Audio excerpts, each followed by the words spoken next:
Sorry about that. It might be good for me to set on a noise gate. You'll have to tell me how this sounds. I'm going to set it real lowish. And then hopefully that means that you won't have that hiss in the background. Sorry about that. Let me make sure I tweet out again. So that way people know that we're live. While I do that, how are you?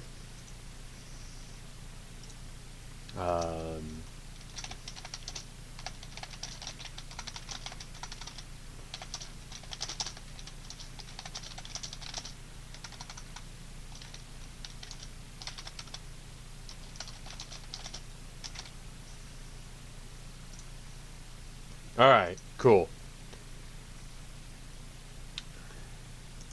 Can you guys hear me in the very least now? Okay. It's a good start. Alright. I hate it when that happens, when there's just some random audio issue. How does it sound with this noise gate on? Does it sound better? Should have less of a hiss in the background.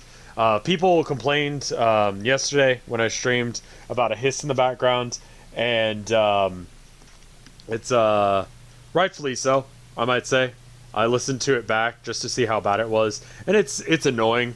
So it's like, can I do anything about that? And I think a noise gate is perhaps the only thing I can do. I apologize. I don't think I can do much more beyond that as it stands right now with this setup I've got. Let me make sure that everything is set up the way I want as far as the camera goes. The audio just took so long that I actually forgot to even set up the camera stuff. So that's cute. That's good. That's my favorite. It's just going to be one of those streams, man. Sometimes streams are like this, where everything just kind of doesn't work.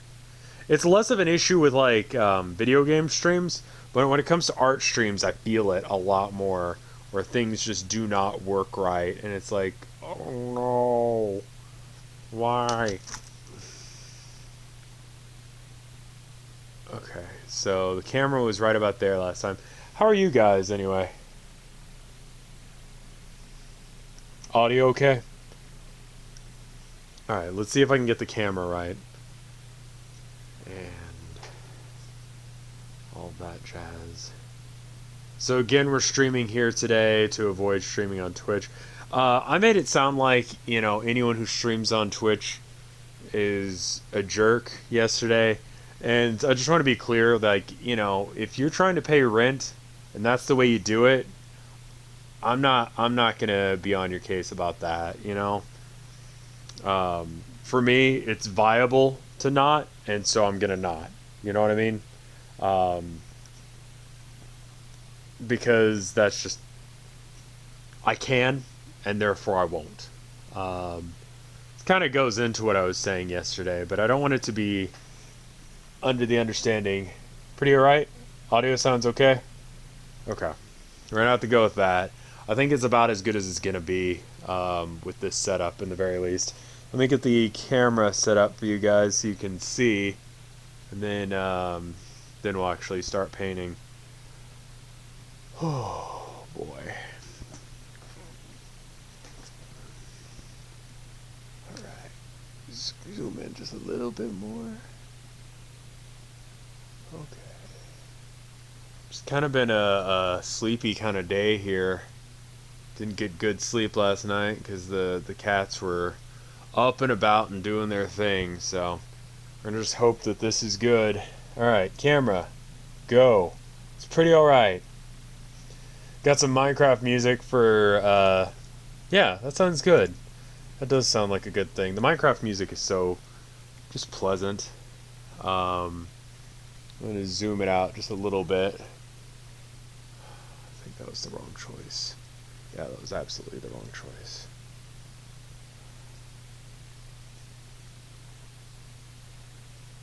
Just a tiny bit out.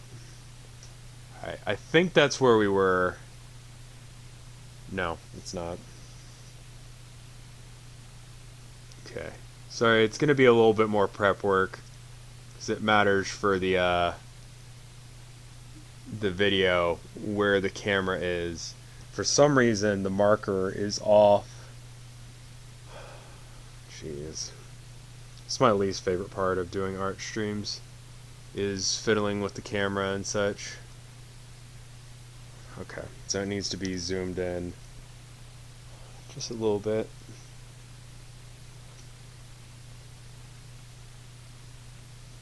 It's like did this get bumped? Calm 4 is certainly not calm. I don't know my Minecraft music well enough to know which one that is. But anyway, our audio's alright, a little static noise. It's better than it was, because it just didn't turn on there for a bit, and for who knows what reason. Well, this is just nightmarish. I hate this. Everything should be set up exactly the way I had it set yesterday, but for some reason, it seems like the camera has been bumped or moved during the night. I wonder how that would have happened. Cats. And as such, it's crap. Alright, can I get it back to where it was?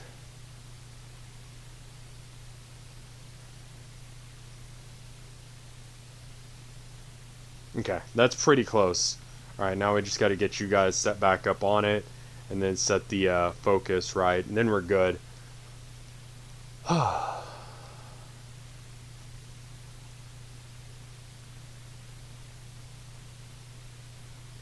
we go. There it is. Alright, cool. We're good to go now. Finally, we're good to go. Alright, well, hi. Sorry about the long setup time. I feel like that was a good 30 minutes of setup. 7 minutes. Rev is your dentist ASMR. There we go. Alright, so, anyway, we're back to this one, and then based on whatever's winning, the Patreon poll by the time...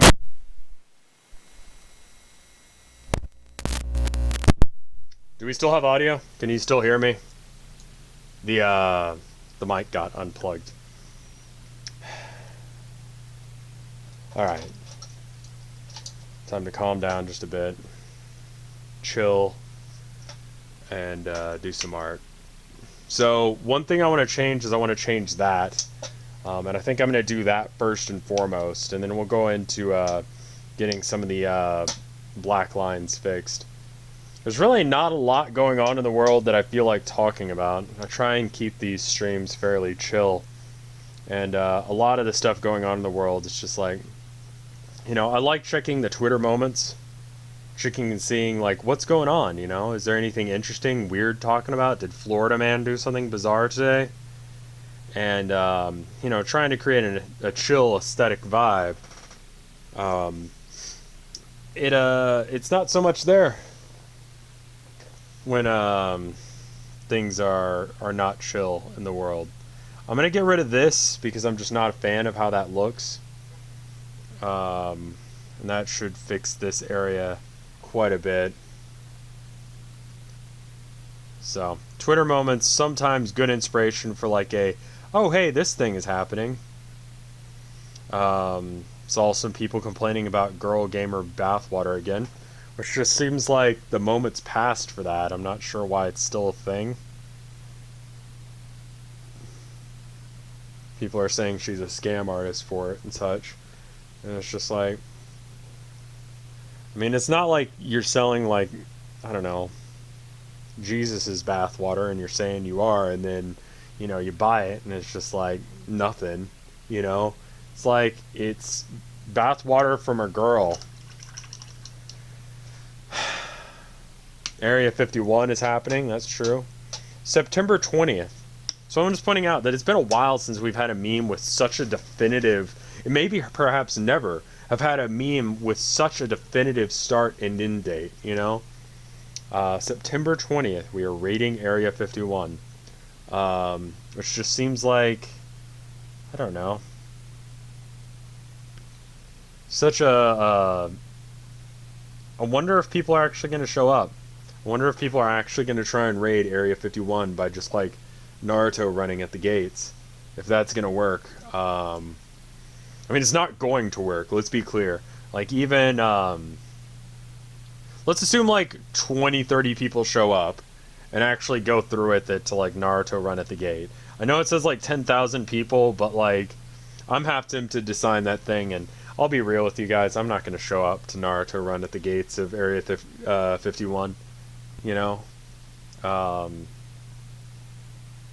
don't think that that's a good use of my time or energy, and I don't really have the money for a plane ticket to the Nevada desert. And, you know, all things equal, like, I'd rather do other things with my money. So, but will I sign that petition saying that I'm going to go charge the gates? Sure, because that's hilarious to see that number rise and just try and think about, like, what it would be like if actually all 10,000 or 10 million people were real about it. Well, happy birthday then, Toxic Avenger, because I'm going to finish this today. I think that's what you're implying. So, you know, it's probably going to be like 30 people at most, probably like 10 or 12, and then they're going to show up, and then they're going to, maybe they go through with it, and if they try it, they're going to get shot and killed. That being said, absolutely should try it, because I'm curious to know what kind of bizarre... I'm just curious to know what the government's reaction would actually be. I mean, like, you know, you're trying to break into a top secret government facility, so it's not going to be like, well, you know, just go home, kids. It's going to be like, well, we're going to shoot you. But, like, precisely how, you know, how hardcore are they going to go? Are they just going to be like, meme lords, get out of here?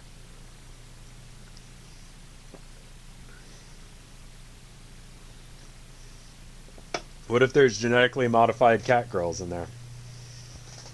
You know, of all the things that the government could be wasting our taxpayer money on, genetically engineered anime cat girls seems like one of them. Like, that seems like someone's, like, pet project, and, like, just DHS is saying, oh, yeah, no, this is, this will be good. This will be a good use of our time and energy. You know, what do you need funding for? It's a defense project. I'm gonna make super soldiers. Yeah, that's what I'm doing. Well, yeah, that seems like a good use of money. So, okay. I'm pretty sure the funding doesn't work quite like that. I don't think it's just like, hey, well, you know, whatever. All right. Whatever sounds good. What if this causes a civil war? I kind of doubt that charging the gates at Area 51 is going to be what causes a civil war in America. There are other things. There are a lot of other things that I would imagine could realistically happen to create a civil war in the United States as of 2019. Charging the gates of Area 51 is not really on that list for me. It's not like...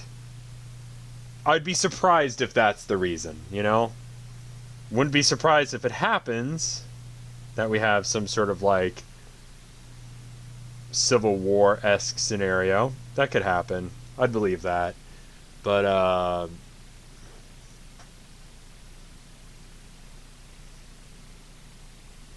yeah, I mean, they will probably stop you before they get you to, or before you get to the you get shot area.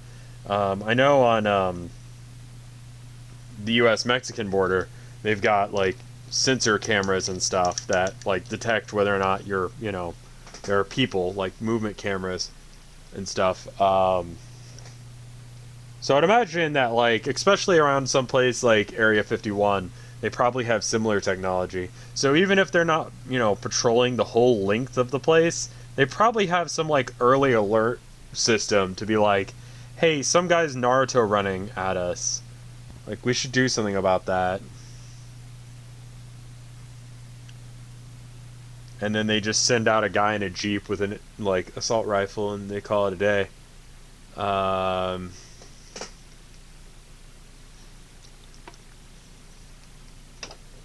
Unexploded bombs. You know, I didn't think about that as a possibility of a thing that could happen. But yeah, I suppose I suppose there could be unexploded bombs somewhere out in the Nevada desert. And they're the nasty ones too. Not that they're like bombs that are just kind of like, hey, it's great. You'll have a great time. Small bomb. It's like confetti. You know? There's not really a bomb that's nice and chill and cool.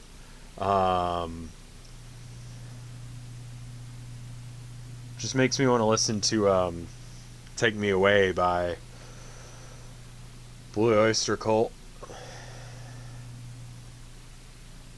Seems like a song that Redbox should cover.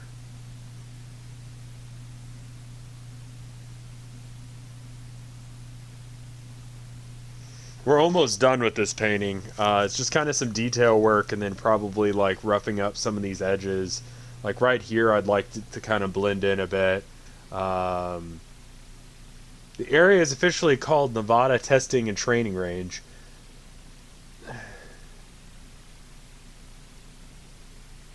Yeah, you know, maybe we don't charge that. But you know what? For the sake of the memes, let's charge that gate. Let's live those dreams. Let's find that cat girl.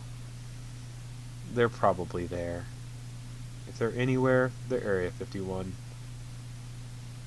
I've seen some memes where it's like, oh, what if it's Area 51 is actually like the SCP lab where they keep all those super dangerous ones that we always read about, implying that SCP is, real. But and also it always, SCP always read to me as if it were some paramilitary thing, like not like an actual like government sanctioned group, but more of a subcontracted sort of thing. Maybe that's just like me reading into it what I feel, but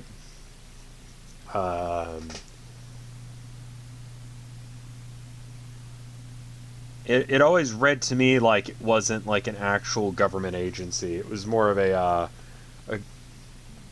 pseudo government agency, you know.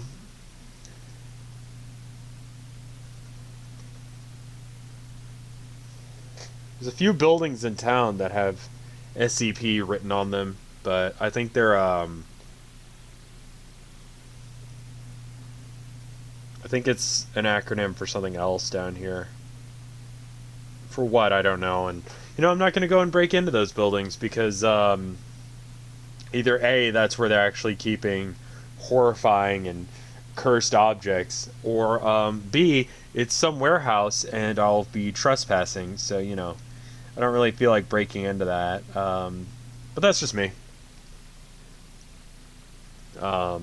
I've seen them when I'm driving. I don't ever stop to go and check them out. Just funny that it happens to use the same acronym. Alright, and then that guy has a little bit of a connection there. It's like that. We got like a little, like, couple white splotches on this chick's face, but generally speaking, that's right. And then kind of just like angle this line in like so. Yeah, it's pretty good right there. Yeah, the penguins, those happened. That was adorable. Penguins hiding under the truck or whatever. That was cute, and they kept coming back.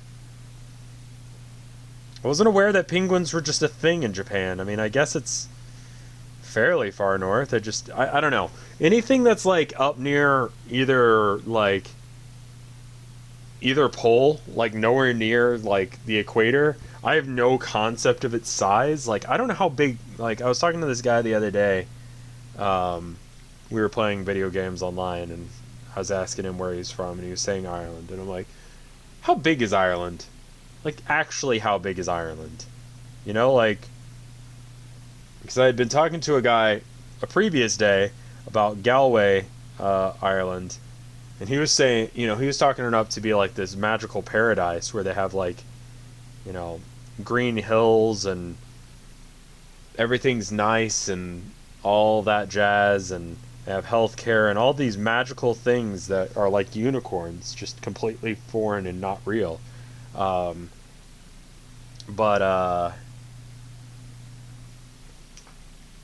the guy was like, yeah, it's like a 3 or 4 hour drive, so it's pretty far away. And I'm like, oh, okay, so that's what far away counts as in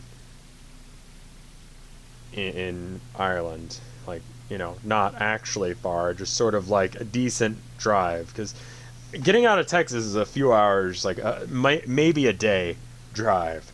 Like it's you don't just casually go to another state when you live in Texas. Not when you live in like Austin, Texas, like dead center of the state. Like you can't just leave.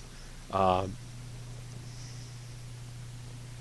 but Galway is like 3 hours away. But looking at it on the map, because of the way that, like, especially flat maps distort.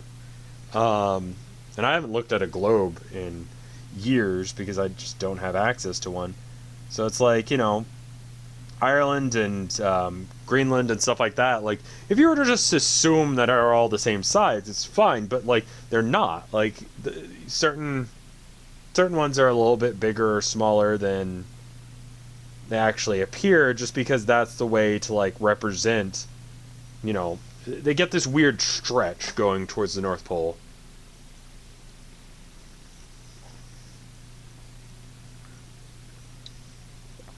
Right? So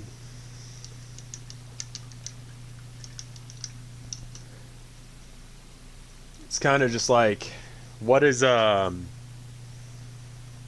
how big is someplace like Ireland? And the answer is significantly smaller than you expect. My point is, I honestly have no idea how far Ireland or whatever is from the North Pole. How far is Japan from, the North Pole? Do they actually get penguins there? Apparently. Like, apparently common enough that the cops just sort of move the penguin and it's not like a big deal. Just go, ah, man, they got penguins again. And you move them, and then they come back, and then they're like, we got penguins again. And then they call the cops, and the cops deal with it, but it's just sort of like, if penguins were to show up here in Texas, it'd be like, bro, why are you getting penguins? Like, what are you doing? How are you getting penguins?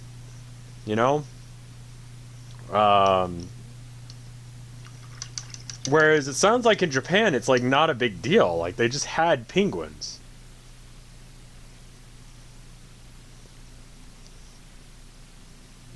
I mean, penguins are great, don't get me wrong. I'm just confused about why they were in Japan. Like, I don't know enough about Japan's, like, ecology, biodiversity, whatever the term is.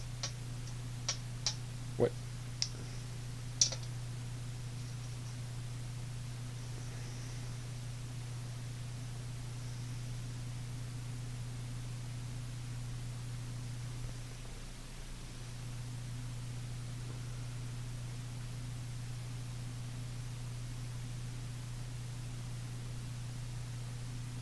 Like, I don't know what kind of, I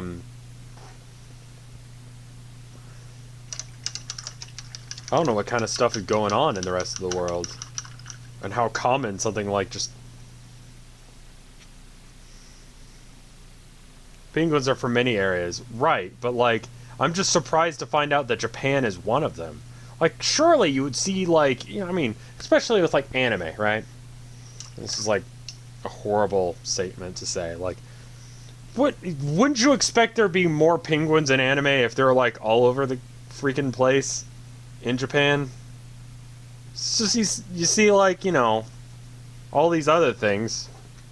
But if it's common enough that you just can have, like, a penguin show up to your place, and you call the cops, and you get them to remove the penguin again, and it's just like, how common are penguins? Like, how is that just a casual problem? You just call the cops. Like, they didn't escape from somewhere, they're just there?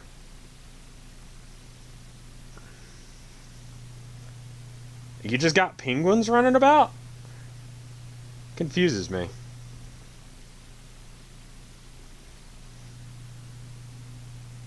It just seems like there should be significantly more... I'm not a weeb. I'm not a weeb.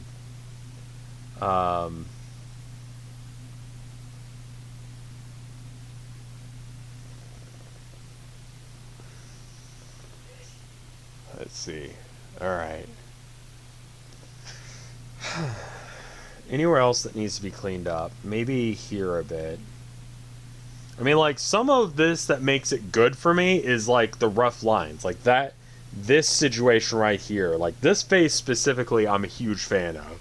Like, that one specifically, I'm like, yes. And just, like kind of the roughness of some of this, where it's kind of sketchy, makes it work for me, you know?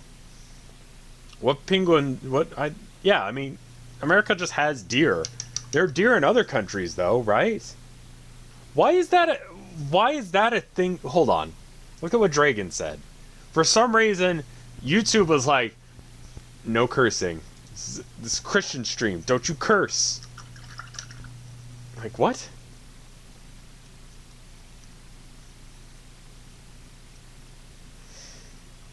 Why is that something that YouTube decided to censor?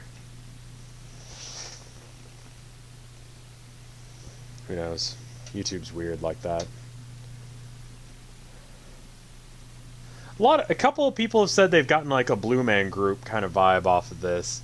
It's not really what I'm going for, but you know, it kind of happened. So I think it's because they're blue and also like bald and kind of generic looking.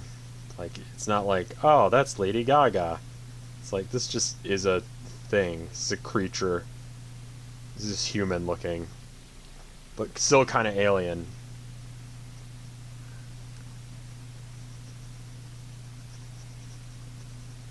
Like, this area in between these two is kind of fuzzy in the quick Photoshop mock-up that I did, and I like how that turned out. So I'm just going to kind of emulate that.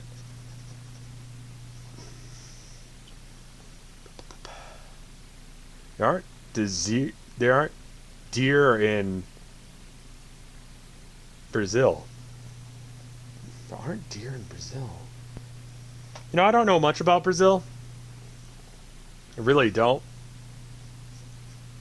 You can say a lot of things about Brazil and I'd probably believe you. Like, I know they like soccer. The guys that have come in, like, when I was still working at the game store, that would come in and they were like, I'm from Brazil. They're super nice. Like, anyone who's from out of the country, I had to explain American money, and they were just kind of happy, because apparently video games are stupid expensive in Brazil. But I think, looking back, that might have been one of those situations where it's like, it's region locked, but they could also known how to get around it. I don't know. Austin's like a big tourist city in a lot of ways, especially around like South by time. So it's entirely possible. What if I told you that about half your viewers are from Brazil? I can actually look that stat up, but I wouldn't be too surprised. Russia had like a huge thing for me for a while. I don't know why. Like, I remember specifically like Russia being a place that like seemed to really jive with my content. You can check and see based on like geographic region and all that stuff. Am I aware of Brazil's pizza? After doing that one Flash game stream with the corn, yeah. I don't know why. Why corn though? Corn? I mean, I guess it's not any weirder than like jalapenos, which we do here in Texas, but it's just like, really? Seems like a gross combination.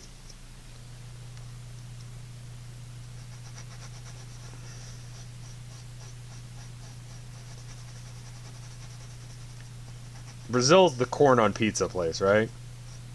That's gross, y'all. I mean, you do you, but simultaneously that's super gross.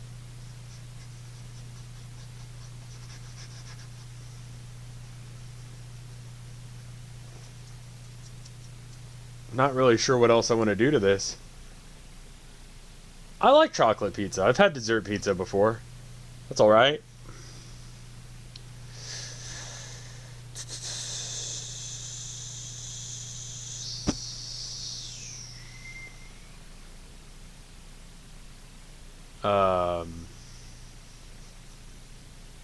let's see. Let me, North Korean viewers.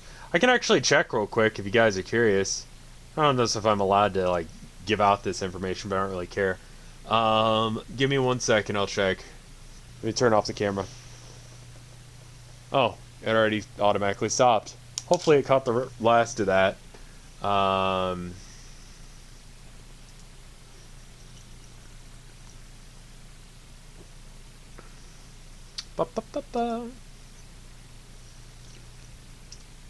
Alright, so see, analytics, there we go. It'll tell me a whole bunch of information. So this is just for this channel, the one you're watching right now. Reach viewers, I don't know how to do it on the current one. Audience, okay, there we go. According to YouTube, 100% of... okay, so that's how you know that this stat is wrong. 100% of the people who have watched in the last 28 days are dudes, are male.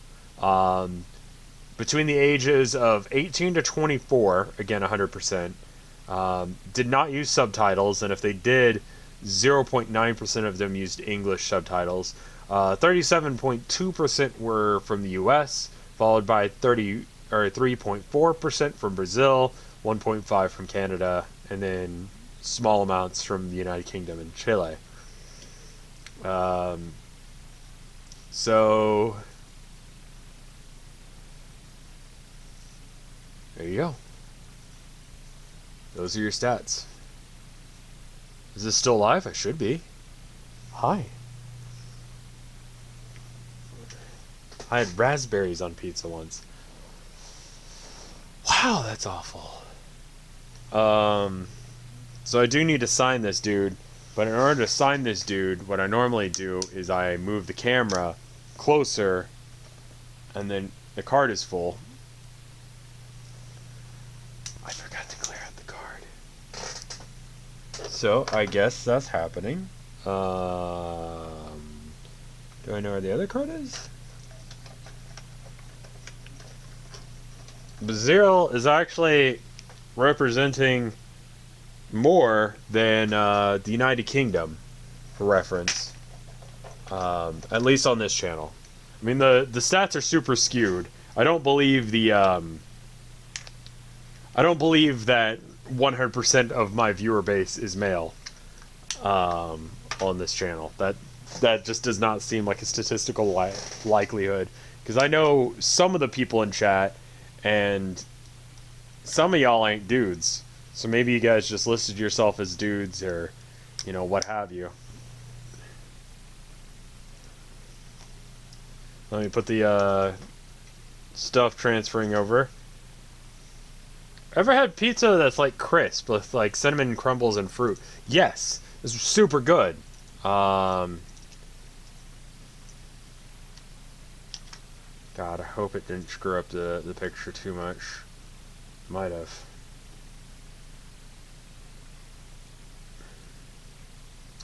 Alright, painting videos, Blue Man. We'll call it that for now. We'll figure out the actual name. Clam on pizza. Alright. Anyway, I think what we're doing is, instead of signing this dude, I think we're just gonna bonk. I'll sign him offline so we don't have to figure out how to do the camera thing, and then we'll be fine. There we go.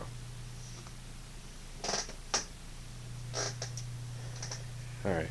Oh, hold on.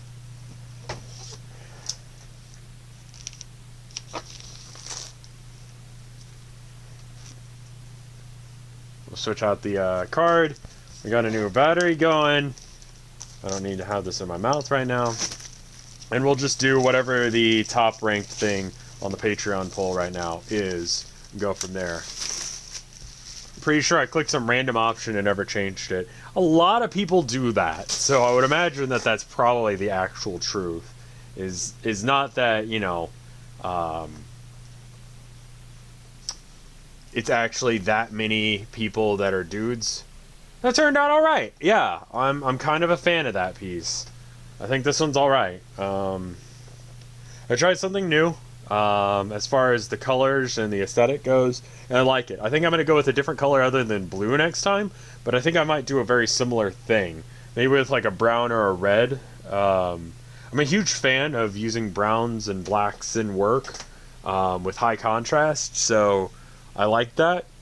I think previously I probably would change the whites to yellows, but I don't think we're doing that for this one. I think I'm okay with what I got. So turn the palette around so that way I've got more palette space. Got just one of those metal ones because end up using less paper. It's cheaper in the end. I think it's an official painting whatever one. I can't remember if I bought like an actual painting palette, but regardless, that's what I use it for. It might be just like a butcher's tray. But yeah, just like a regular butcher's tray does reasonably well as far as things go. It looks like album art. Yeah, I kind of wish I had an album art commission going to be able to do something with it. Alright, let's get the camera set up for the next piece. So, let me check Patreon, make sure something didn't went out in the last 5 seconds. Alright, so winning out by literally one vote is Dark Souls 3 Spooky Church Attic from DLC. And then there's a couple votes for other things. Cabin in Minecraft lost by 1. I feel like I could probably do some decent art for albums, but I haven't been approached by anyone who likes the same style stuff as I do. I did actually do some like what was it called, spec work once for an album contest just because I liked the band, but they already had someone else. It was a local thing, and so it's just like by the time I was about halfway done, they had already pretty much picked who they were going with and paid that person, and then that person kind of low-key ripped them off. So it's just like, oh, okay. Well, you should have waited and let me do it, man. But it's whatever. Alright. So anyway, if you remember from Dark Souls 3, there's a bit in the... is that area right above the boss area where the woman is hanging out? There's like an attic, and they have like a painting in the attic, right? And so that is what we're going to be painting today. But for a majority of this, we need like a gray. But we need a very, very dark gray. And then we'll make the rest of it pop. So first layer is going to be almost entirely almost black. Like bordering on black. I might talk to Vinny about it sometime.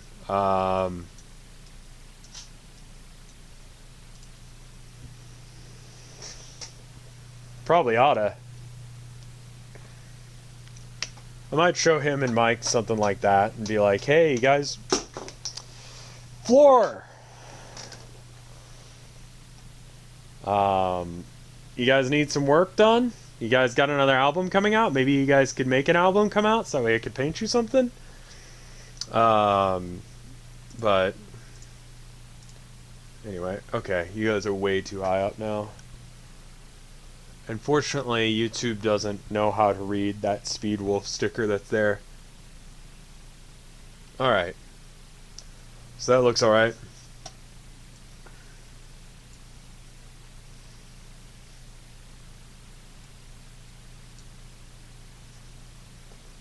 Alright, so.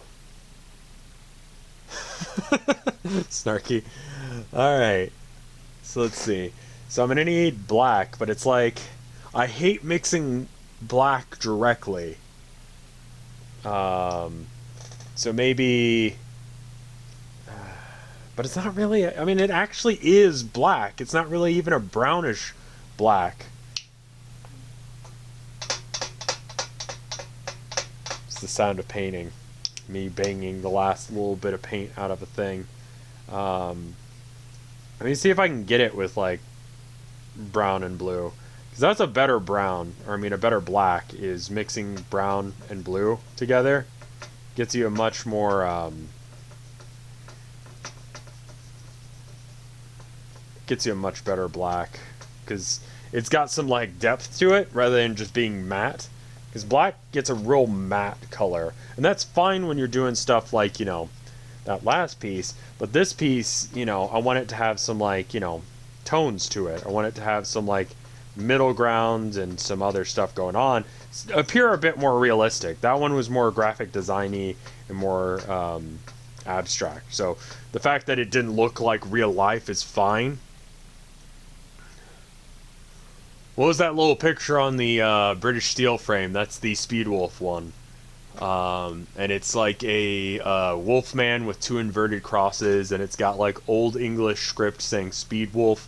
And then let's go with bark at the moon, but instead of moon, it's a different word. That sounds very similar. That would get YouTube mad at me. Start this one just by kinda, we're gonna block in a majority of this with this kind of like almost black gray that we got here. And I'm not even sure if this is like gray enough, but we're gonna kind of like try and sculpt in some of these elements that we know are there.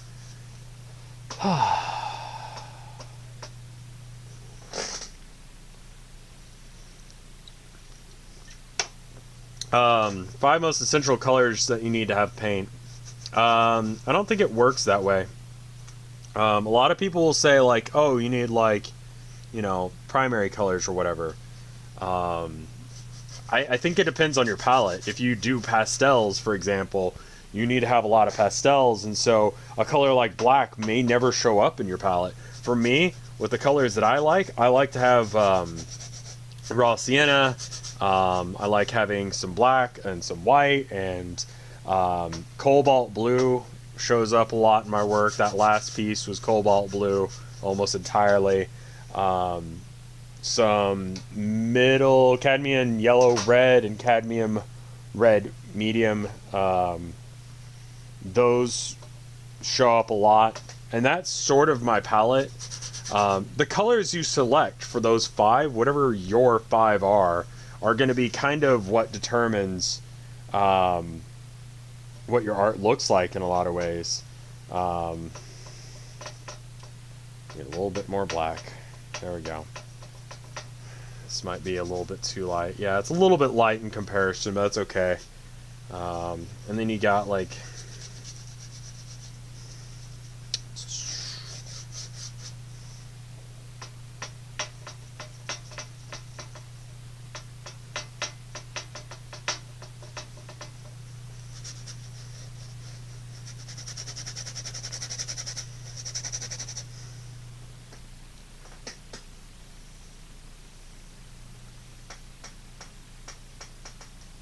bark at the cheese, yes.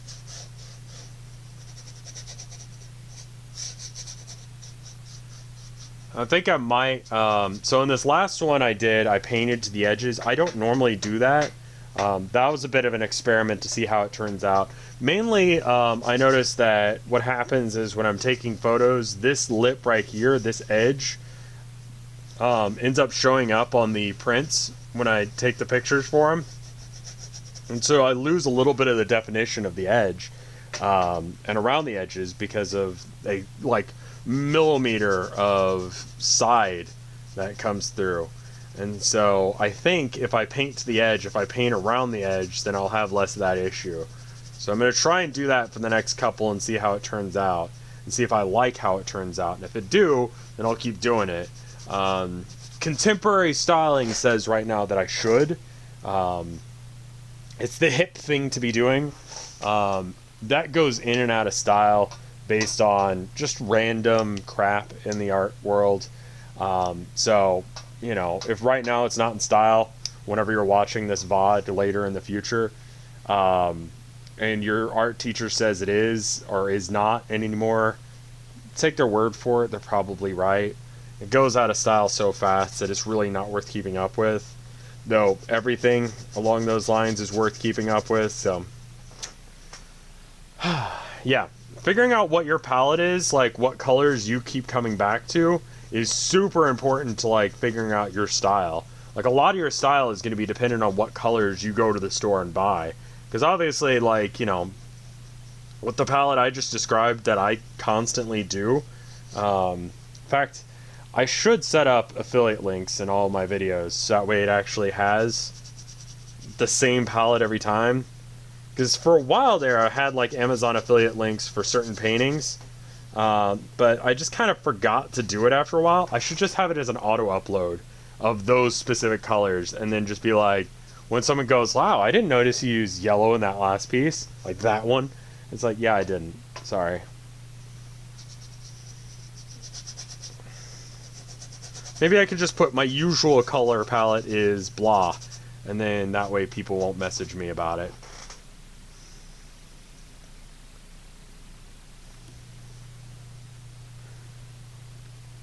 But yeah.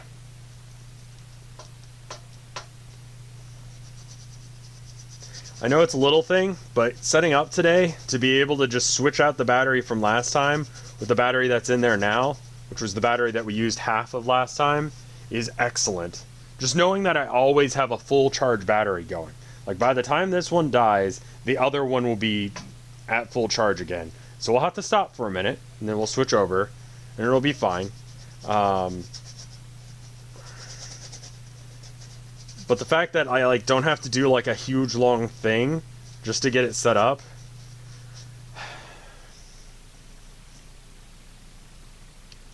I use fairly cheap paint. One of the things that I want to do for a video, and it might be next week's video depending on how hard this painting ends up being, is I want to do, I mean, I guess it's spoilers. I want to do like a dollar store run and then make some art with that. The main issue is the substrate that I use. Because the tools, as far as like, you know, watercolor or whatever, like, it'll look like crap in comparison to like good quality art equipment, but like, you know, in comparison, I mean, that's kind of like one of those like whatever YouTuber like challenges where it's just like, I've challenged myself to buy $5 worth of stuff and make an art with it, you know. I might film it, see how it goes, and then just never show it if it turns out bad. But, you know, I think it's entirely possible to make good work with cheaper equipment, but it's much, much harder. When I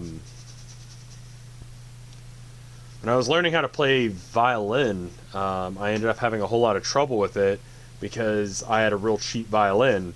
And then when I upgraded to a slightly better one, my life became a lot better. So it's like, you can do it, and I'm sure, you know, someone who actually was competent with a violin, like someone like Michaela or whatever, tried to use a violin that was like the one that I learned on, she'd probably think it's funny and kind of crappy, but like she'd be able to play an amazing piece with it, and I'm sure because she's just talented and knows how to use it. Like, you can kind of deal with like some of the issues with a crappier tool set if you know how to use it. Sometimes what you're buying with the expensive tools is the name brand, the name recognition of being able to go, oh, well, it's Winsor Newton, you know? Like, I like the Liquitex paint for my, you know, background work. That being said, the golden colors are so much nicer. And if I were going to do, like, a commission painting for, like, I don't know, whatever piece, you know, like a, if someone wanted me to do a portrait, I'd be using golden paint instead. But, you know, And you can see the difference. Like, even in a single painting. Like, if you look at the Yakuza painting I did, a lot of the neon and stuff is done in the golden paint. And it's just so much more vibrant. It has so much more color to it. Whereas, and it looks more like oil in a lot of ways. Whereas, you know, the acrylic, like, basic Liquitex stuff just doesn't have that depth. It doesn't have that that aesthetic as much. All right. I think I'm gonna paint in this area too. So we're just going super goth with it. I mean, it's Dark Souls, so it's fine. It's kind of a goth game, isn't it? We're just gonna paint everything black, and it's okay if this area is a little bit lighter. I say to myself while doing it, because the so basically how it works is there's like a roofing beam there, and then the arch of the roof here, and then they've got like a window here that's stained glass, which is that circle that I've been kind of messing around with, and then right about here there's a canvas that's got some blood on it or something. I don't know. Dark Souls, leave it to your imagination to try and figure out why someone crawled up into an attic of a building just to paint blood on a canvas. Good low budget brushes. I just use brushes. I don't know enough about tools in a lot of ways to recommend one brush set over another. The main thing that you want to look for in brushes is making sure that you're buying whatever the right type of brush type for whatever work you're doing.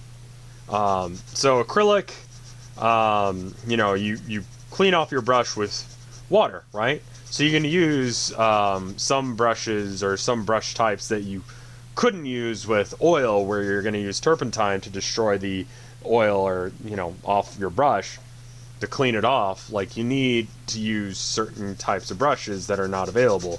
So make sure you're getting the right kind.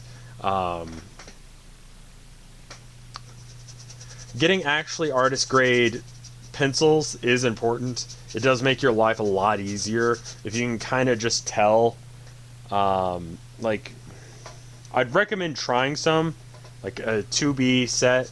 I think Prismacolor is a little overpriced in a lot of ways. Winsor Newton has a very cheap set. I did a video a little while back, which, considering it's Prime Day today, I don't actually recommend you buying anything from today, or at least I hope you wouldn't. I did a video on gifts for artists, I think, a little while back. I don't remember exactly the phrasing of it. It was for, like, Christmas, because a lot of artists get those, like, mannequins. Where's my mannequin? I've got to have one of those wooden mannequins about. Anyway, inevitably, as an artist, you've gotten a wooden mannequin as, like, your thing.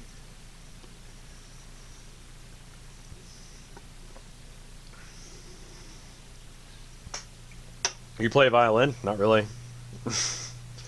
I have two.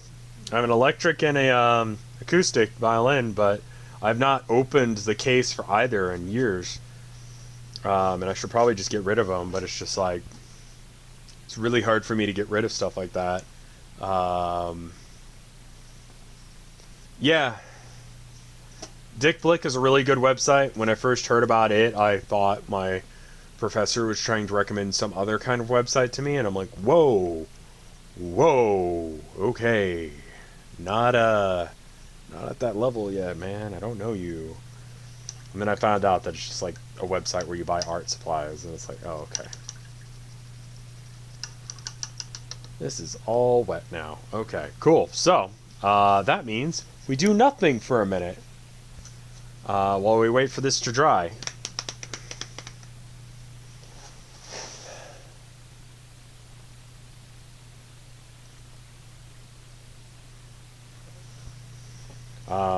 Or more specifically, we try and sign the piece that we just did a minute ago. Faber-Castell pencils, those are good. I don't even know what brand this brush is, and like any of the marking has been covered over by like misapplied paint or whatever. These green brushes, like them, they might have had their labels scratched off as well. Artist Loft is a cheapo brush that I bought. I'm not a huge fan of how it feels. I don't know what this one is because the paint's been chipped off. I got like the Michaels brand brushes and they're okay.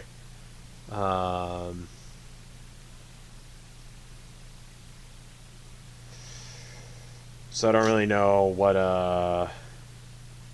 this is, but it's the this color green ones from the from Michaels. They're great. I might have gotten them from Jerry's. I don't think Jerry's Artorama is a thing outside of out of Texas. So I like how every comment in chat is being held for review, and it's just because you guys are talking about dickblick.com. Legitimately a great website for buying art equipment, but you know, also has dick in the name. Alright, so here's what we're gonna do. I'm gonna move you guys closer. Come in closer. Let me get the camera up so I can see where you guys are at. So I'm gonna move this camera in closer,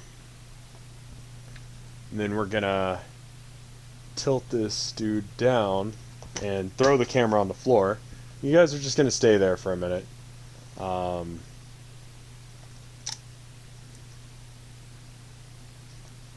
I'll get you in a second, don't you worry.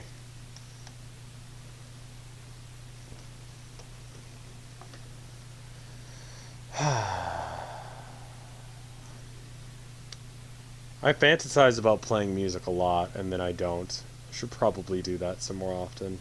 Especially because I'm trying to make sure that there's like a consistent amount of music on this channel. Like new music, and then it's like, oh right, but I have to be the one to write that. Okay, so tilted the camera down a bit, and now we're just here. Hi. Floor cam. Great, cool. Alright. Can I just hold you? Do you just want to be held for a second? Where's the brush? There's the brush. Alright. Black for that spot there, I think. Alright. There we go. Just a little bit of black.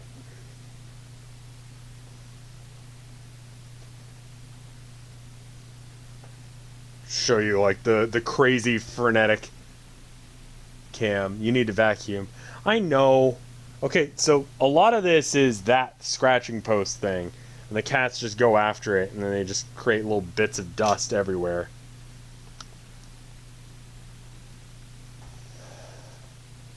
I'm just lazy and don't sit down to do, you know, music, but it's a different thing entirely. So, cool fish carpet? I don't think I got a fish carpet, my dude. Right. So.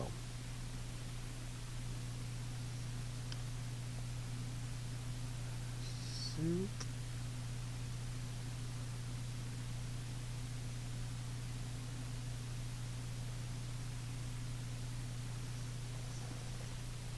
It's all right.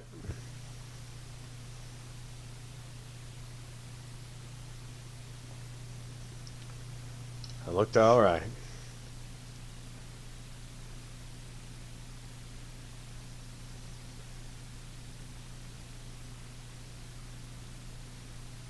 Fish? Where do you guys see fish? I got like spray paint and then like bunch of Warhammer crap. Oh, that fish carpet. Yeah, I forgot about that one.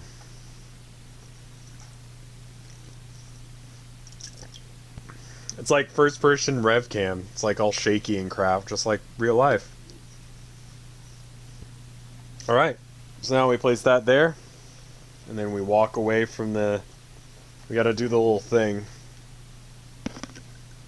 Give me a second, and I'll just throw you on the floor. Whatever. Alright. And this is the last piece of any of the Artcade works that I do. Oh, we wait for that black paint to dry. Just move this camera out of the way. We place it here, and then I bring you guys back. We got the camera right here.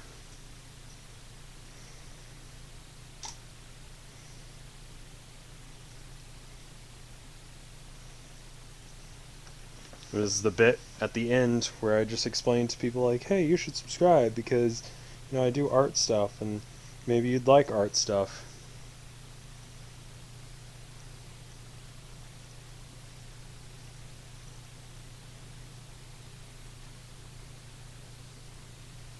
Alright, cool. So, here we go. And then we just film in silence for roughly 20 seconds.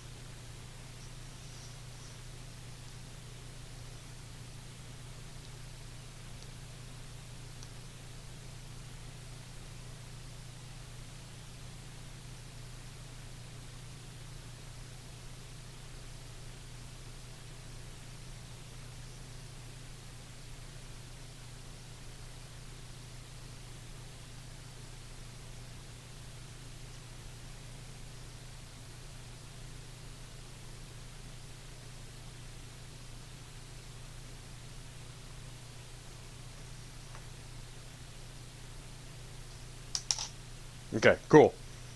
And then we're done with that for a minute. Alright. Then I put you on a intro screen for just a minute. I'm a bit late, aren't you? Yeah, a little bit, but you're alright. We just got started on the other one, so we're good. But we just finished up that one. And that's that way there's like a bit at the end where it's just like, I mean, I guess I could just take a picture. I really could just take a picture and just be like, hey, you know, if you like this, make sure to subscribe. Whatever, you know? But, it's good to, I don't know. Is this interactive art? Interactive in what way? Like, if you're a patron, you've interacted in the way that I'll do whatever. Whatever you asked me to paint out of the options that I gave you. But aside from that, not really, no. Oh, good. Something just came unplugged. What? Is it the camera? Oh, no, it's just the, okay, that's fine. Just put that on the ground. Set up the camera again. And we're off to the races again. Finish off this next one. But that's the entire process of how I make a video. And then I just got to speed it up on camera a bit.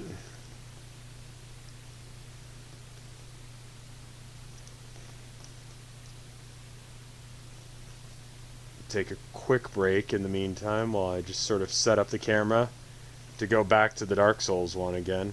Which the paint has probably dried. Which is so nice about acrylic. It's why I use acrylic, is because, like, I can just walk away for 5 seconds, come back, and it'll be done. It'll be done drying, and we can just, like, move on with our lives. Like, we can actually just continue to do art. You know? Like, the pacing of my life is such that acrylic makes so much more sense. I mean, you do you. You do whatever makes sense for you and your life, and the things you got going on. But for me, acrylic all the way, my dude. Acrylic all the way. Looks like it needs to be tilted slightly down. That should be fairly close to where it was. Yeah, just film it for 20 seconds. I don't know why I do that. I could literally just take a picture. But there's something about just standing across the room from it and looking at it. It's good for my health. I can just be like, oh, hey, that turned out okay. You know?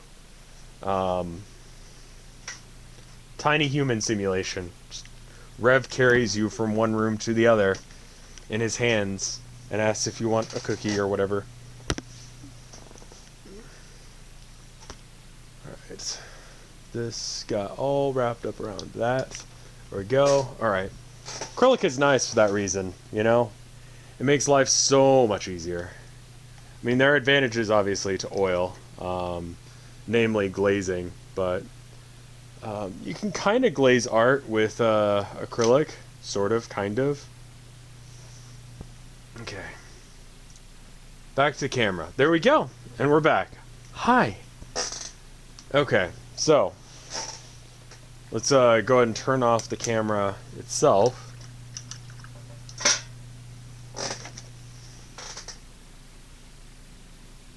Sounds like a weird fan fiction about your own life. Yeah. Yeah, I just cursed us all with that, so that's good. Are you dry?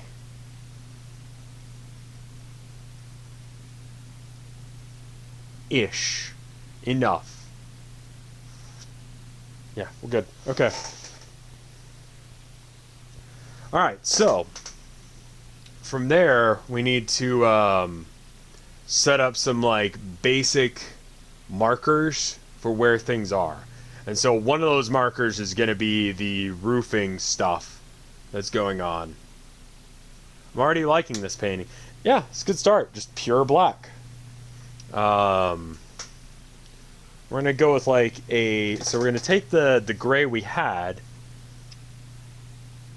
Now, can we actually like, is this actually going to work? I'll paint like a line of black right here onto the side of this painting.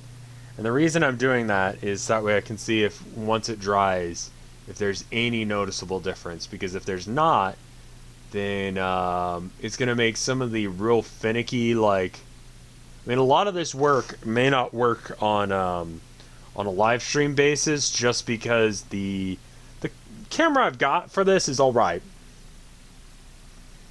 But it's not good enough to pick out, like, extreme variances in darks and lights.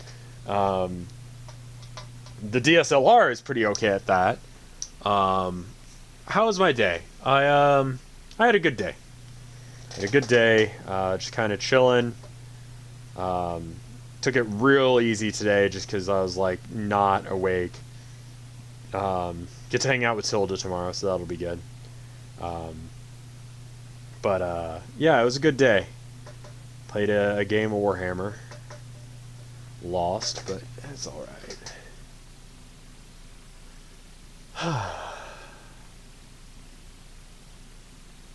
It's a very detailed dark room. Yes. Alright. So, we're going to put some, just some sort of lines so that way I know where things are. It's going to start with here. It's going to be this line here. So it's in an unlit attic, and the only lighting that really comes in is from the stained glass window that's in the center of it. And so I'm already telling that I don't have quite the right.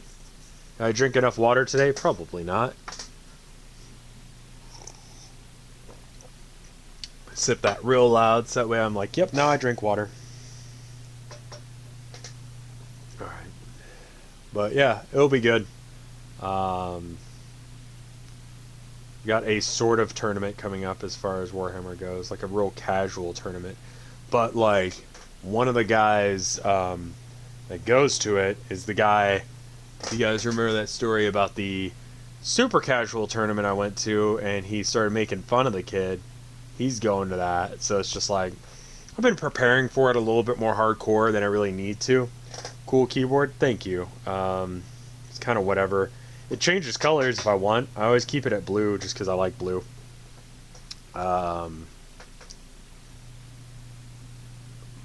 Hence why a lot of paintings I do are blue. Also, other people seem to like the color blue, so it works. So, there's that. I am recording, right? Okay, I did hit record, good. So, that line, that helps. I know that seems like whatever right there, but that's like a very crucial step to painting, is everything, when you paint, basically you're painting in reference to other things. You know, so whenever you see the artists go, like that, they're measuring from like, this bit, like how big is it for that? And That's the point of doing that. I don't do it a lot, as much as I should, but it's a way of measuring out the work you got. For me, I have to like sculpt in certain things, and it's like, okay, well, now I know that here's the rafters for the building. So, preparing for revenge, yeah. Basically. So I'm going to try and beat this guy. If I can just place better than him. I don't expect to win. I don't have enough Forge World models to be able to win. And I don't have, like, competitive meta models. Like, you know, one of the major problems with my army right now is that I don't have enough boys. A traditional good orc list in 8th edition is 90 boys. I have 63, 64, 60 of which I can run at any given time with the loadout I've got, with like 4 being variants of other models that could be in. And so it's like, yeah, I can't really compete on that level, but you know, I've got some other stuff. Next to Mimikyu just a minute ago, you might have seen a dinosaur. That's Squiggy Smalls, and he might be showing up to the tournament. He's a proxy for a Forge World model. I don't know if he'll be legit or legal for the tournament, but I don't care. I'm going to try it anyway, because I don't feel like paying the money that it costs to actually buy the real one.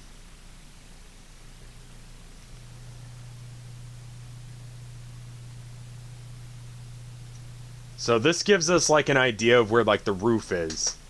I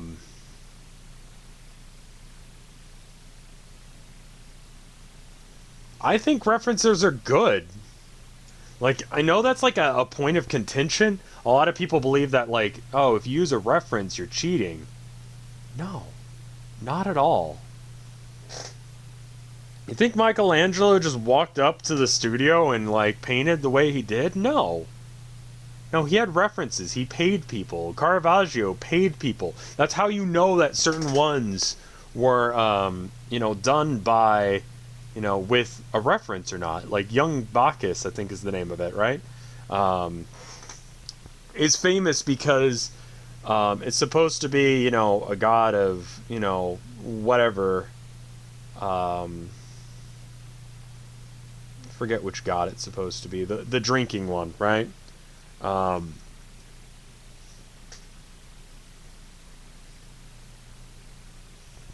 And you know, the kid he got to do it clearly was like not, you know, rich. You know, it was supposed to be like some rich kid, some rich whatever kid, but he clearly wasn't because his hands were worn. He was just some kid he pulled off the streets, probably some like street urchin or something. But like, you know, it's whatever. And we know that because of the way the kid's hands were and how well he did doing, I think it was Caravaggio anyway, doing the work and doing the references. So Dionysus, thank you.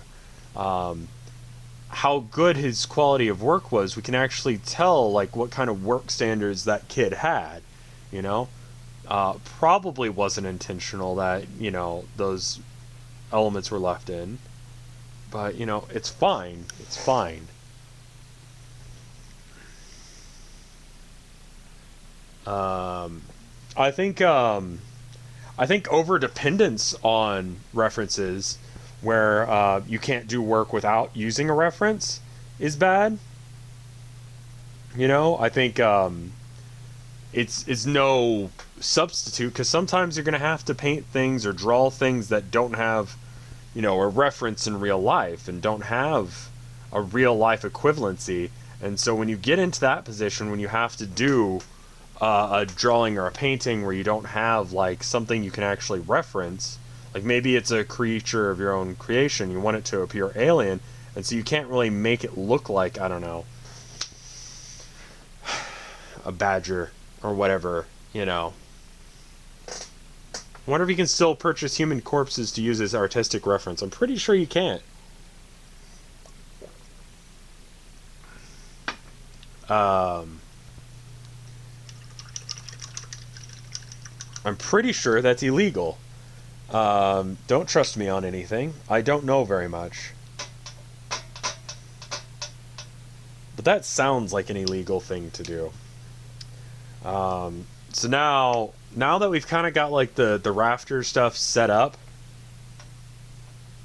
But here's the deal, like, if you imagine, I think I talked about this in one of my videos. If you imagine what an apple looks like, you don't have a real clear understanding or concept of what an apple looks like. They have weird bits to them, you know? Like, actually looking at and copying an apple directly is going to be the difference between you being able to make a good-looking apple or an apple that just kind of looks like a symbol of an apple. It was in the tutorial how to paint video I did a while back.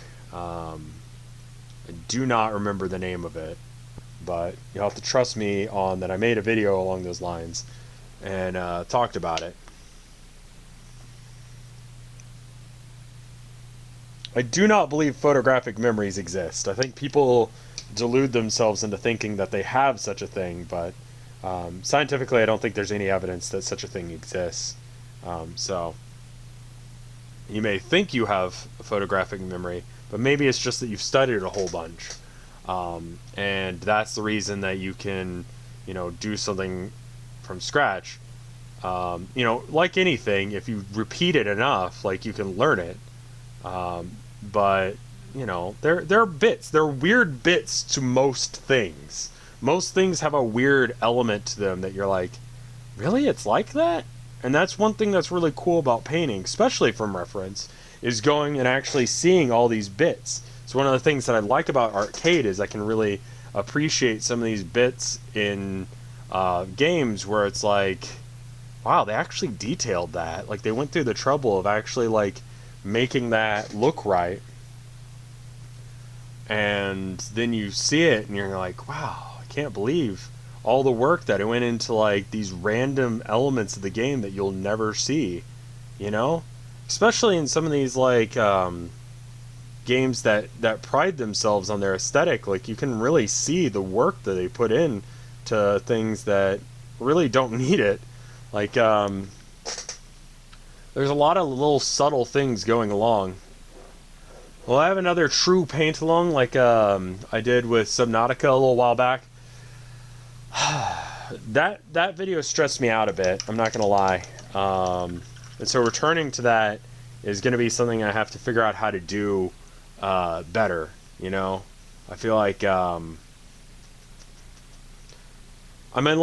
anytime I'll come back to that, what I was about to say in a second, but I should do another paint along. I started doing one for Jurassic Park, and then I got real sick, and then my version of it turned out real poor. And then I did another one where it was what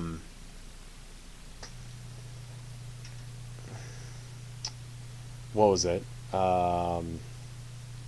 was like a cubism thing, because I was super into cubism for like a month, and the piece did not turn out a way that a lot of people appreciated. And I think for future works we need to do something a little bit more standard, something that really just says, like, I don't know, more conventional beauty. I think that's what people want from a tutorial like that, rather than like something that's like super like theoretical. I think that's the failing there, is it had too much, like, there's no real theory in something like, I don't know, Bob Ross's paintings.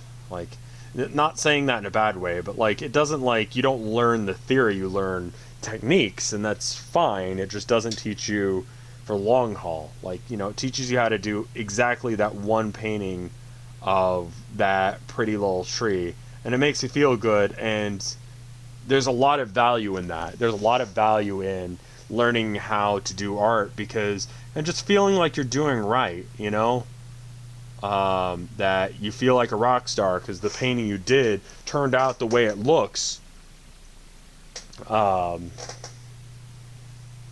you're just like, wow, I can't believe I actually did that. Like there's something nice like that to doing that and feeling like you can actually accomplish art. It gives you the confidence to actually try and do art, and accept that, like, yeah, you're gonna make some mistakes, but like you feel good about it, because you've done good art before, you know. I think that's part of confidence, is just like knowing that you can.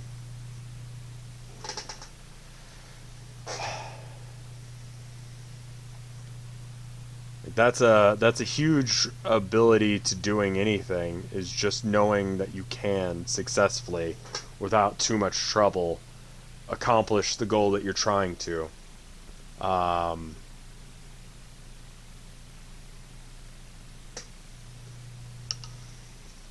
Best stream, Rev is not talking in static. I see that went live anyway. Go ahead and delete that one after this stream's over. I tried going live right before this. But anyway, someone says he used to use clay on his own creatures, and use them as light references to bring them to life when painting them.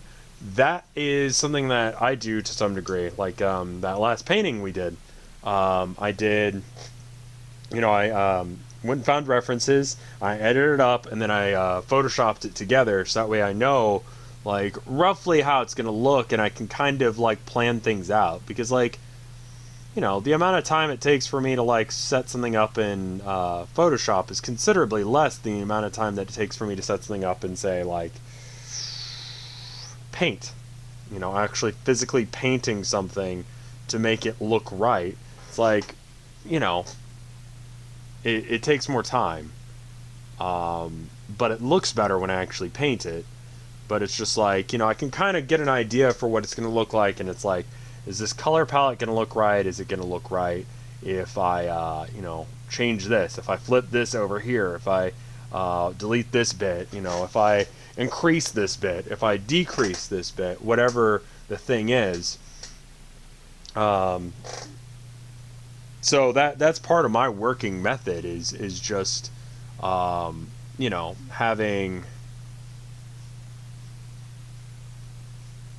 making my own reference from scratch, you know, like that mockingbird painting I did for my mom for Mother's Day or her birthday, I forget, whatever.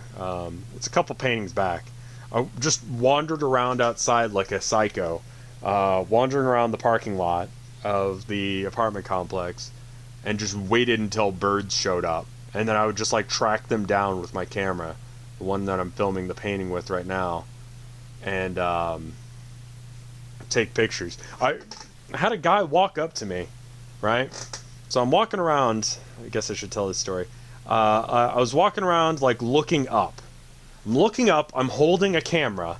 There are birds chirping. A guy walks up to me and he's like, taking pictures of birds? I'm like, yeah. He's like, alright. Alright.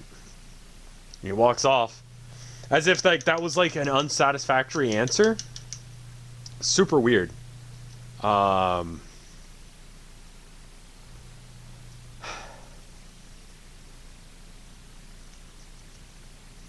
mean, like, you know, pixel art is, I'm sure there's a reason people do it. Let me put it that way. You do you. If you like doing it, animation and pixel art, like, I don't, you're allowed to love yourself, just so you know. I just hate them so much in a lot of ways. Just the amount of work that goes into doing those. It's so difficult. It's so finicky.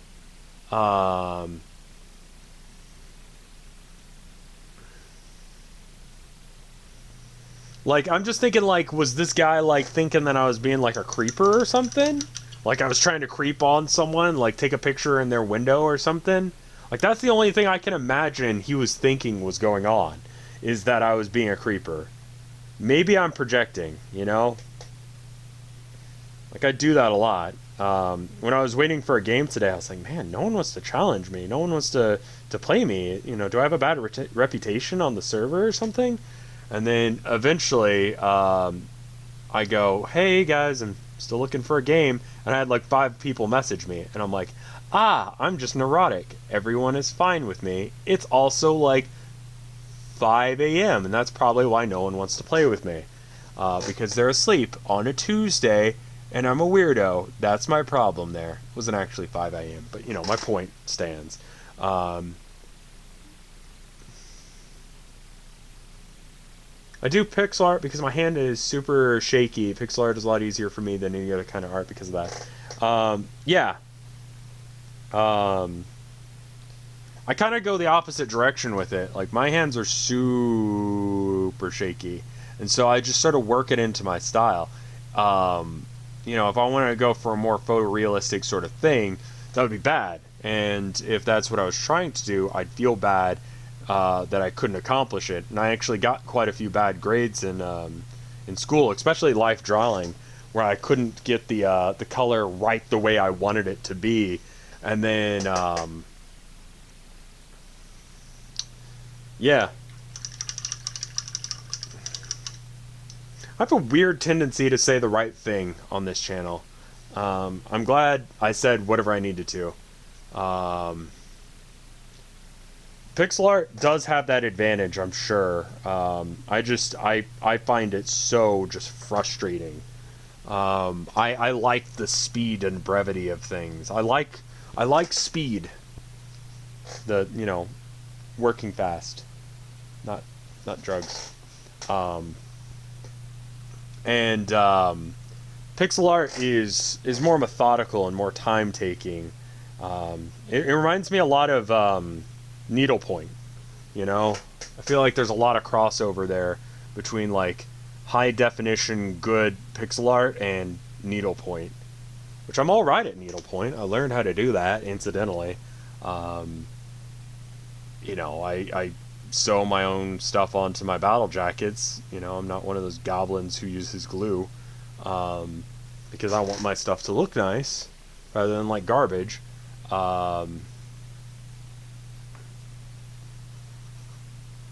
I spend a little bit of time, you know, learning that stuff, and my stitches just, I didn't know how to stitch right. I learned how to sew based on Bugs Bunny. Like, I saw him sewing in a cartoon once, and I'm like, got it. I'll just do that.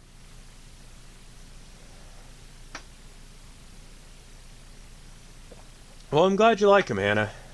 I try and make sure that the discussions are nice and good.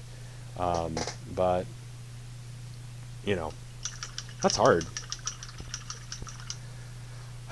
Okay, so now I have kind of a reference point for where everything is in existence. It's because there's that beam there, and because that arch is there. Because I know where those two things are, I can kind of, I actually need to like move this bit back a little bit. Because I know where those 2 points are, I know where a lot of things are in reference, right? This is like art basics, but, you know, just so you guys know the reason that I work the way I do. So, like, you know, relatively speaking, things exist a certain amount away from each other. Like, that's how you know where a face, like, what a face looks like, is because the nose is, like, down and kind of in between the eyes, right? So if I'm going to paint a face, I should know roughly where the eyes are, or roughly where the nose is, so that way I can go, okay, well, the eyes are going to be right around here. That's kind of the same thing that we're doing here. So I'm going to get a little bit of white, and I'm going to mix it with, because the light coming in is not purely white. It's sort of a It's almost got like teal. I almost want to say it's got a little bit of blue in it. And so I'm going to mix the lightest amount of blue that I can into this white. I'm going to make like this, it's like sort of a titanium white blue. And it's mostly white for this canvas.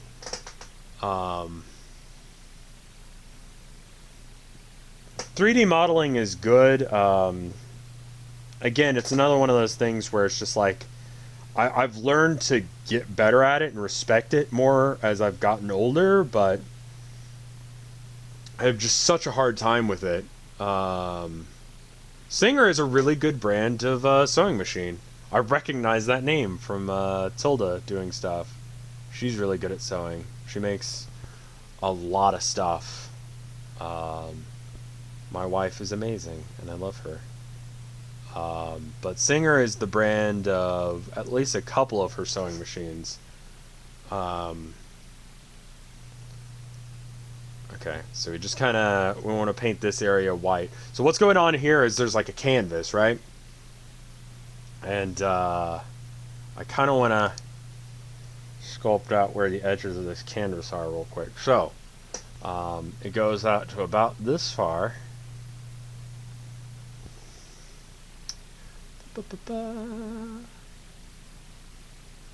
There's a CRT. Is it one of those ones where it's got its own programmable sewing system? Like where you can program the thing to do stuff? Because those are cool. Yeah, well, you got a couple. I've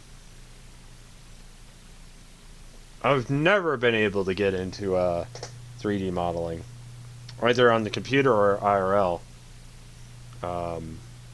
I just find it insanely difficult and not enjoyable for me. So this is coming out here. So actually barely comes out. It's almost like this. I think we're gonna go for a full 2 hours. And yeah, it's kind of my experience with making 3D art on the computer. Android Priest. I did not get very far.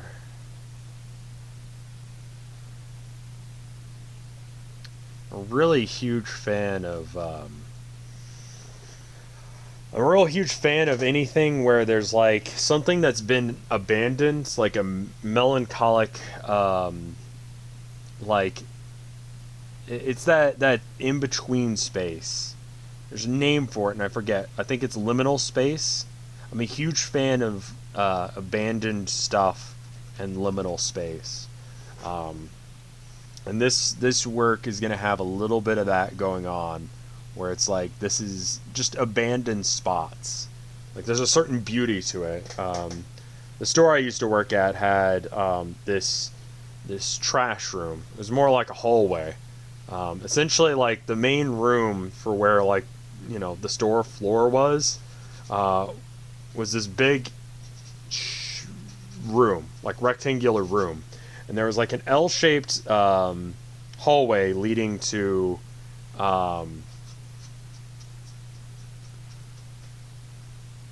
the rest, like to the back room. And that L-shaped back room, that L-shaped hallway, we kept all the trash in. And every now and then, like, I know it was just like a dingy, crappy, like not even back room, just like little alleyway, little hallway. There was something real cool about it, and it made me happy. Maybe it was just like the fact that it was like I was slowly walking away from customers, and that I wouldn't have to interact with them for at least a moment.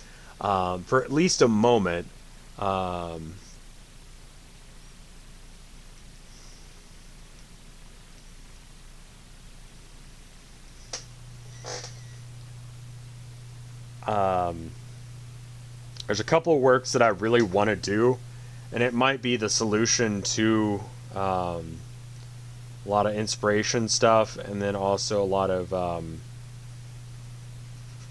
I need to get out of the house stuff, but also it may not be entirely legal, so I'll wait until I do one, and then I'll tell you guys about it. But transitional spaces and liminal spaces, and the idea that there's just these, like, I don't know. The classic example I always give, the thing that I always think about whenever I think about this, is in UT, in the UT tower, in the basement, all the way at the back, in one of the hallways, near an administrator's room that's no longer used, there's a painting of a poodle. And it's a fairly decent painting of a poodle, nothing really special, but it's one of the most, like, it's not a good, like, it's not jaw-dropping or anything, but just the fact that it's, like, in this corner, away from everything that goes on at UT. Like, anytime you hear about UT, that painting of a poodle is just chilling in a basement somewhere. And it's as much a part of UT as any other part of that building, any other part of that place. And yet, no one ever talks about the like weird poodle painting that's in the basement of the UT tower. I don't know if that makes any sense, but to me, I think that there's something kind of cool and beautiful about that idea, that there's just this weird, random, abandoned painting of a poodle hanging out in UT Tower. Like, I just think that's neat. I think it's real neat that it exists there. But I digress.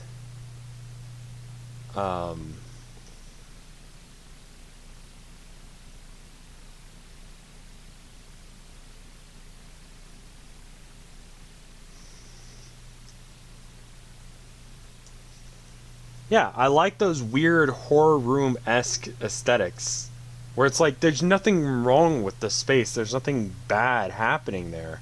Speaking of like horror room aesthetics, there's like blood or something on the canvas in this this painting. I don't know, it's whatever. Just going on. There's a little bit of this action going on here.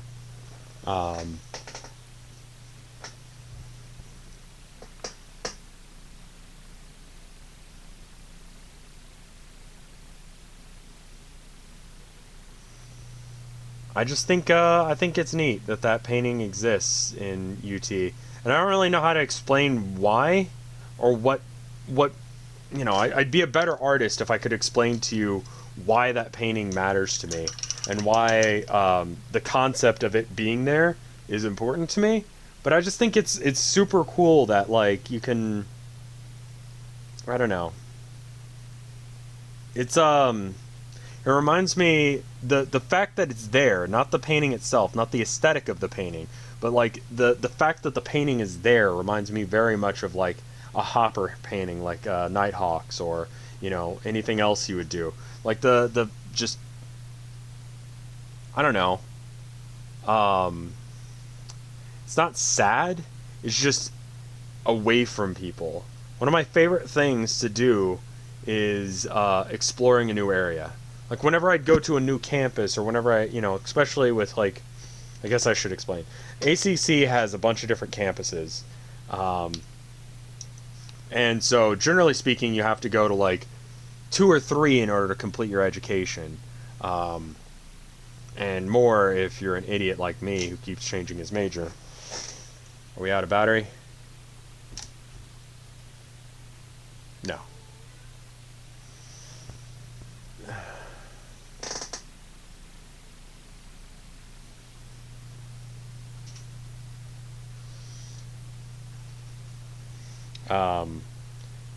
But there's just, I don't know, there's, I ought to go visit it again, see if it's still there. I wonder if I can just walk around UT campus without getting in trouble. We'll see.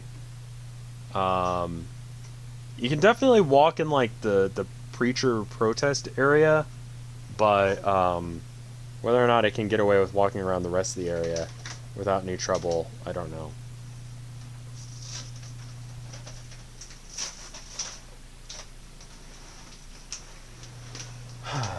This area needs a little bit more green to it.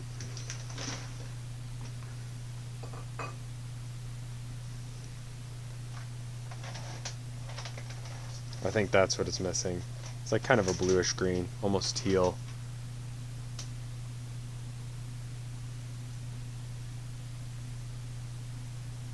This is where the canvas is, anyway. Okay. I mean, like, yeah, they probably wouldn't have any way of confirming or denying whether or not I was supposed to be there. Do I look like a college student? Could I be like a med student, maybe? Should I dress like a med student? Like, I definitely have that, like, I haven't slept recently, thing going on.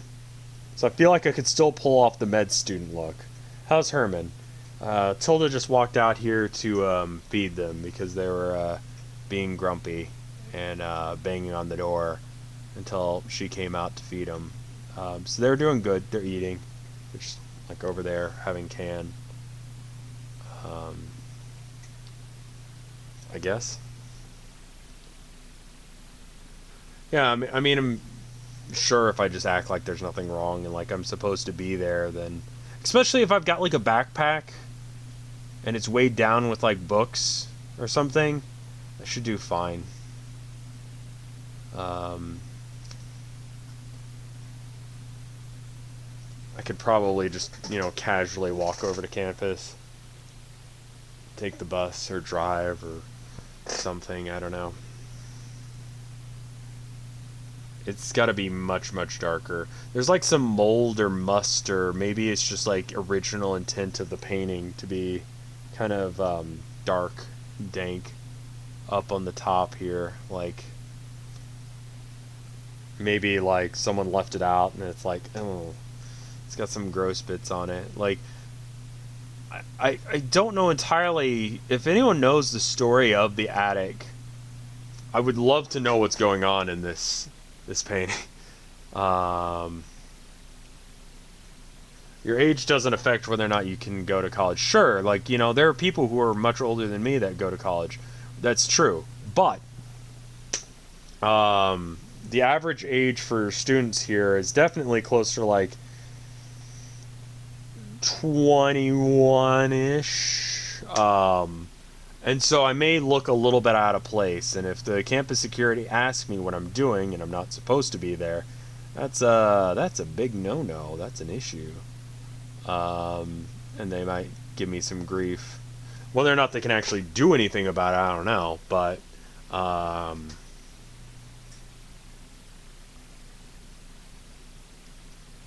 see.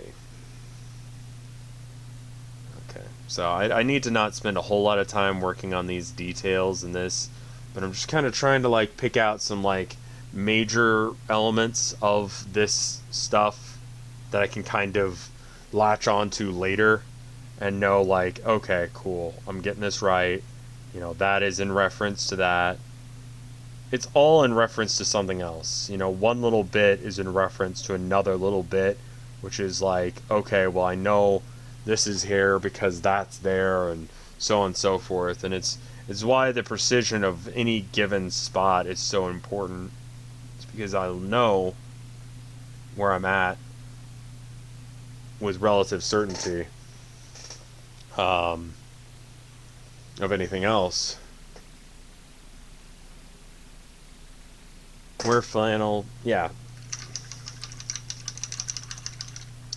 I can get away with it, I think. If I look stressed out, probably, yeah. What if I take some of this teal? Let me give it a go. I'm going to use a little bit of this teal.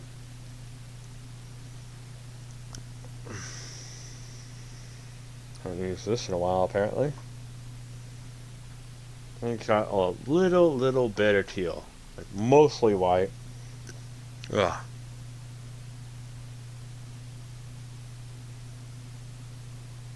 Okay, so just like a little bit of that, and then we bring the white over, so that way it's like mostly white.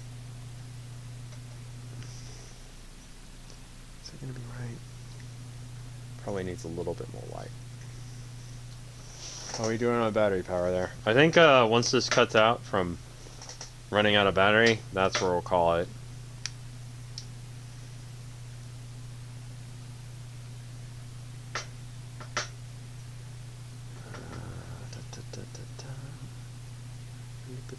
Alright, so, anyway.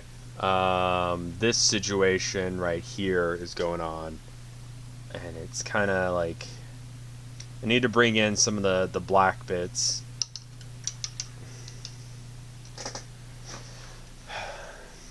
I should probably have like a rag that I use to clean off my brush rather than just like using infinite amounts of Kleenex. But, you know, I don't because I'm a jerk and awful. And I want to destroy the environment, apparently. I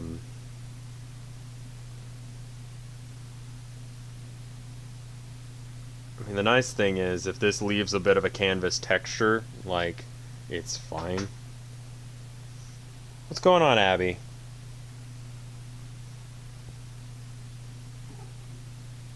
That one was Herman. Jumping off something and then kind of, like, hurt. Because he jumped off something a little bit too hard.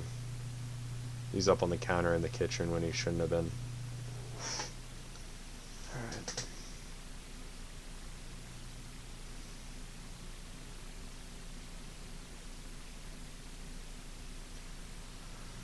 Okay.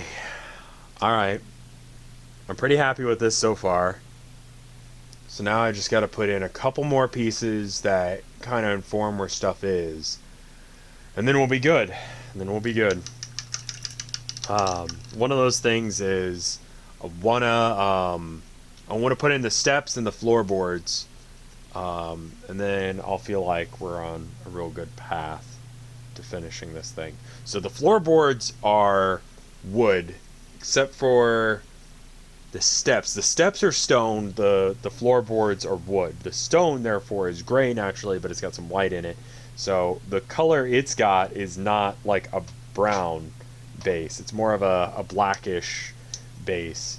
So if I want to get that color, I've got to use just a little bit of black with a lot of white.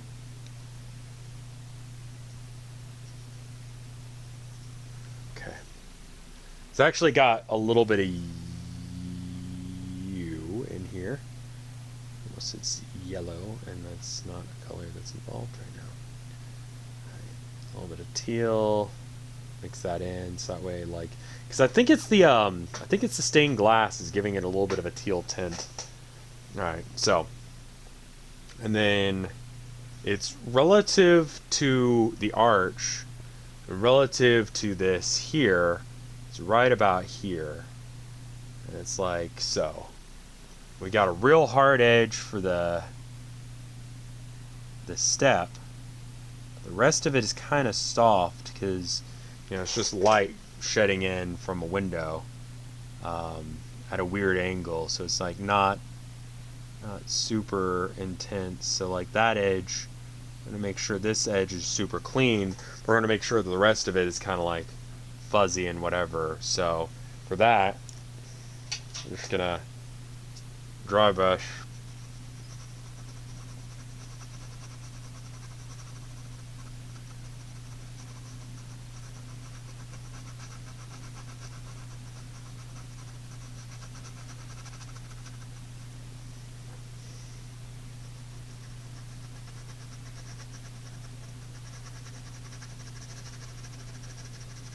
Also, I should mention, I don't remember if I said it yet or not. Where's my kitten at? Looks like the window. I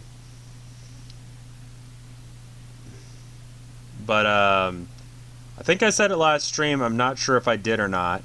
I thought for some reason that I was streaming on Saturday. It looks like all of my scheduled streaming events are going to be, for the most part, on Friday, starting fairly early in the morning. I don't know when that schedule is going live or if it is yet. And rather than spoil it if it isn't, I'm not going to say. I think I said that already, but the charity marathon is coming up. It's this weekend. I will be live on Friday with some stuff. Alright,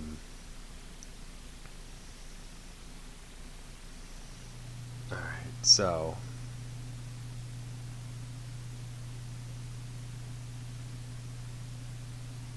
it's actually turning out really well. I'm really happy with this, which is not something I normally say at this part of a painting. Normally I'm like, this is crap and I hate it. But today And today only, I don't hate myself. So that's great. And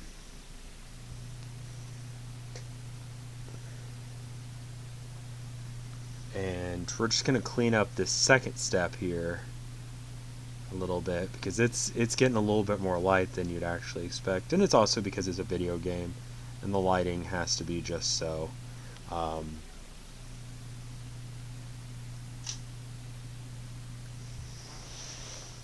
And we're out of battery. That's unfortunate, because I really wanted to just do this line real quick. In fact, I think I will.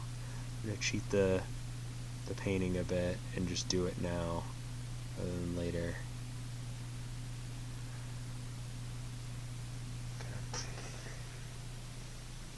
Alright, well, apparently that's all I've got time for today, because the battery ran out. And it's about 2 hours that we've been doing. I think that's a good start to a painting. I think that's a real nice start to a painting.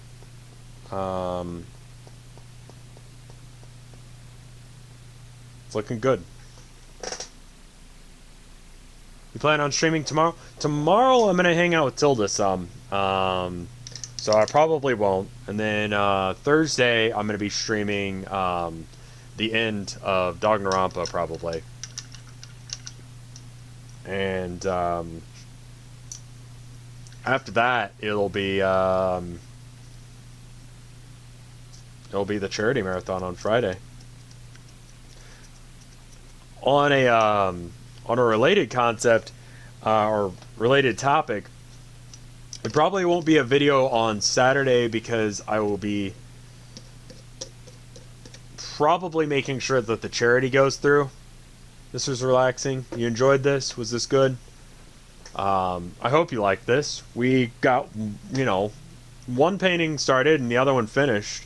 If I can keep up with this workload, then we can be done with like a couple paintings a week, I think the trick though is for every Artcade like good piece that I do, I need to have a simpler piece that takes a little bit less time, so we can have more time to work on something like this. This piece is actually turning out to be a lot easier than I thought, but I've probably just cursed myself to what's going on here. Let me put the lens back on. That's where I'm going to call it for today. If you enjoyed this, let me know. I might cut out the first little bit of the VOD. Ooh. Might cut out the first little bit of the VOD here. For those of you on VOD. That's a gross sound that just happened. That was the camera facing straight into the ground. That's good. As long as it's not my expensive camera, it's fine. Well, I'm glad, Timmer.